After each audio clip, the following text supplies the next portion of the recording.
இங்க அண்ணன் திருமாவளவன், அண்ணன் சீமான் அவர்கள் ஆகச்சிறந்த கொள்கைகளை மக்கள் கிட்ட பேசியும் பெரிய அளவுக்கு வெற்றி பெற்று ஆட்சி அதிகாரத்துக்கு வர முடியாததுக்கு சாதி மதம்னு மக்கள் தனித்தனியா பிரிஞ்சு கிடக்கிறது தான் மிக முக்கியமான ஒரு காரணமா இருக்கு.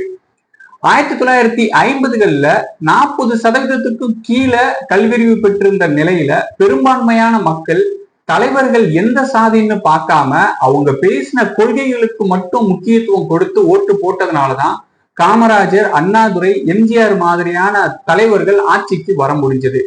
ஆனா 1980க்கு பிறகு சாதி பற்றும் சாதி அரசியலும் மெல்ல மெல்ல வளர தொடங்கிருச்சு.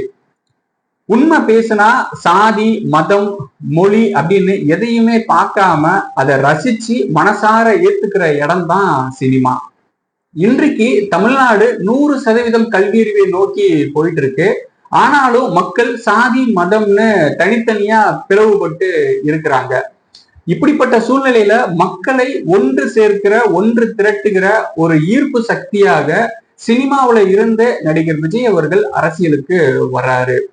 அவருடைய குணமும் அவருடைய அரசியல் புரிதலும் அவர் எடுத்து வைக்கக்கூடிய திட்டங்களையும் வச்சு பார்க்கும்போது அவரால் ஒரு சிறப்பான ஒரு ஆட்சியை கொடுக்க முடியும் அப்படின்னு நான் உறுதியா நம்புறேன்.